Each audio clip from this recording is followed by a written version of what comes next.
is going to be by Mr. Jim Sims. He's working from his Competent Communicator Manual, project number 10, Inspire Your Audience. He's asking for 8 to 10 minutes. We are engaged in a war that almost no one saw coming at the end of 2019. Scientists believe that coronavirus started in animals, but there is no evidence it came from people in China eating bat soup. In reaction to this virus, what is evident is fear is rampant. And while those older, especially those immunocompromised, seem more likely to tragically die, those much younger, including those as young as 5 and 11, have also been victims. During the last 3 weeks, Jim has been socially distancing. He has observed kindness that seems more powerful than the virus itself. Tonight, he's going to share a few of those stories that may help us all eventually heal. So let's please welcome Jim Sims with his speech, Kindness is Contagious. Take it away, Jim. Thank you very much. I hope I'm going to come through loud and clear. I'm now operating off my smartphone. My computer, as Don Prue knows, isn't all that smart. Now, by a show of hands, you could do that waving your hands, holding your hands, or perhaps using some symbol that you have on your computer. How many of you have attempted your very first COVID-19 haircut? Certainly, these are challenging times sitting in front of a computer, or in my case, sitting in front of my cell phone and trying to make sense out of the senseless. These are certainly challenging times. And if I look back, if I think that 80 years ago, Franklin Delano Roosevelt, I believe what we're facing now is similar to what he faced on December 7th, 1941. It was certainly a challenge, and Tom Brokaw, looking back on that group of people, our grandparents, our great-grandparents, our parents, he called that the greatest generation. And I think that we have with us the ability to become as equally great and make a difference in the world. The other day I was watching a video, and it was of a funeral home in Brooklyn, New York.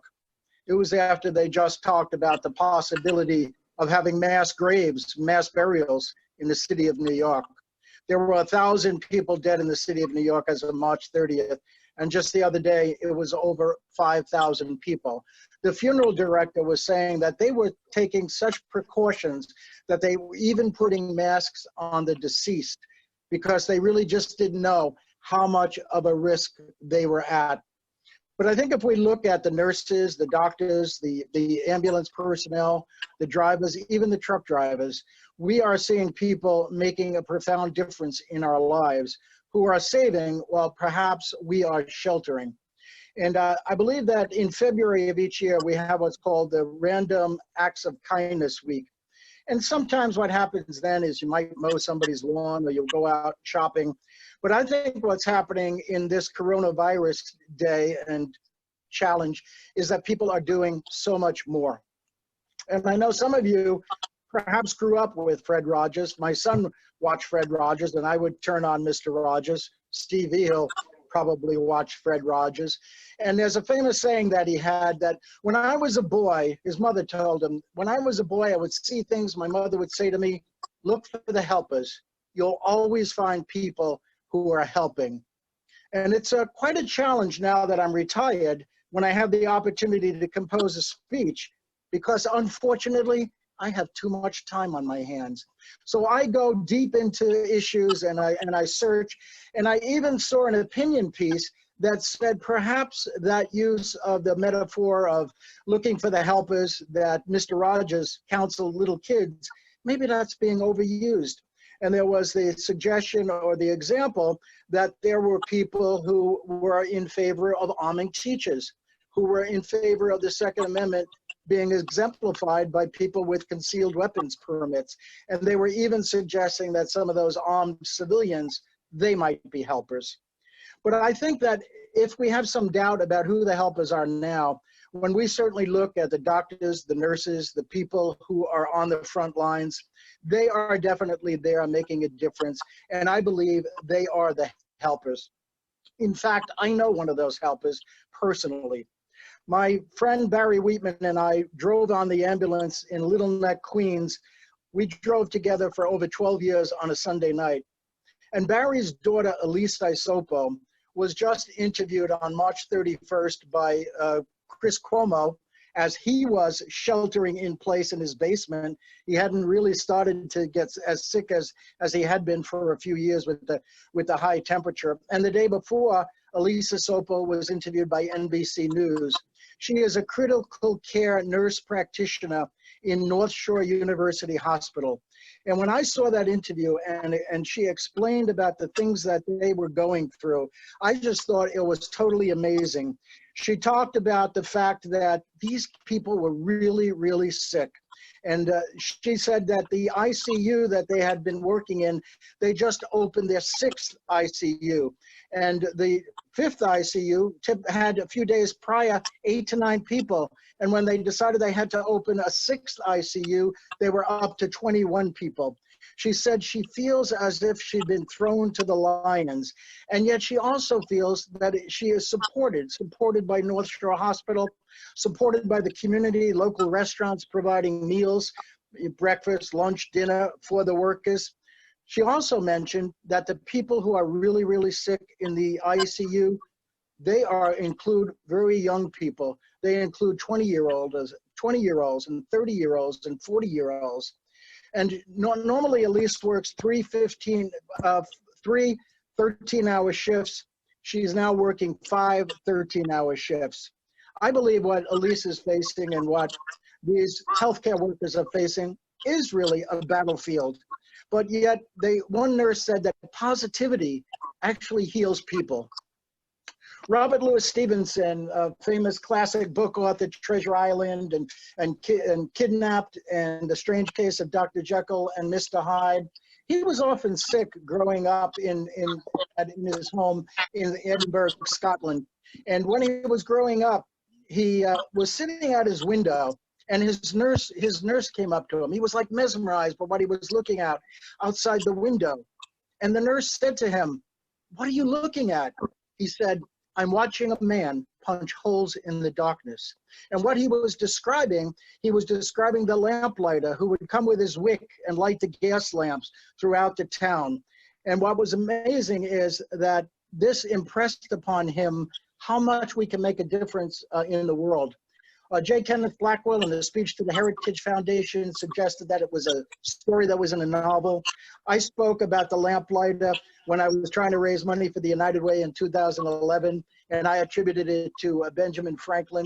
There's even some people who say that it was English essayist and author John Ruskin when he was a little boy. But I think if you look at the evidence, it was Robert Louis Stevenson.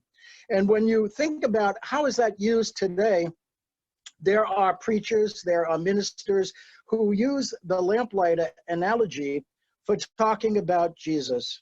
And we are 3 days away from Easter. So it is certainly relevant to me when you talk about his passion, making a difference, and lighting lamps.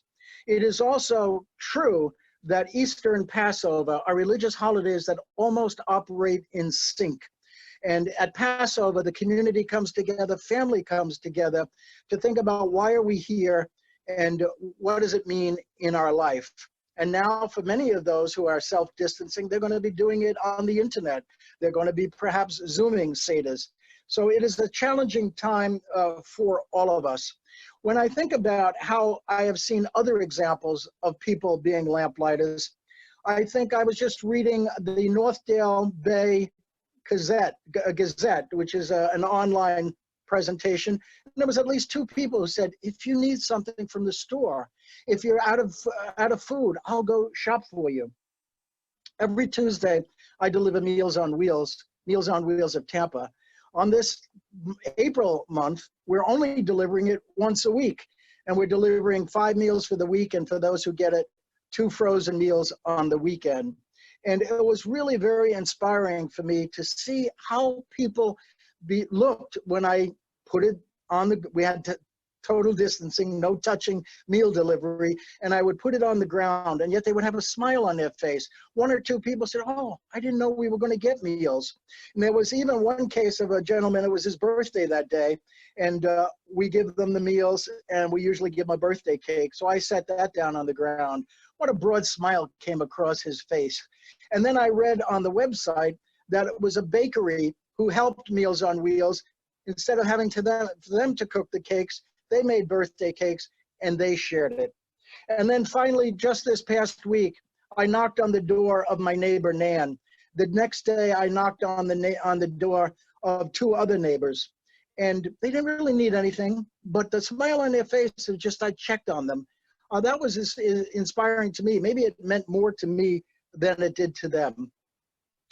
Now we're using face masks. My wife made us too. So when I go into Publix or Winn-Dixie, I wear my face mask. Obviously, you got to wash your hands. My wife, Tina, is always reminding me to wash my hands. Social distancing, that certainly is a challenge, although I think as an extrovert, I should get 10 extra points for social distancing. And when it comes to Wednesday, we still have friends. We still have places that are nourishing and supportive at the youngest and funnest club in Tampa Bay. So there are a lot of answers out there. There are a lot of heroes. There are a lot of helpers. Find the helpers in your life. And if you do come across them, maybe you might even want to give them a standing ovation, as they do in New York City every night at 7 p.m. Thank you, Jim.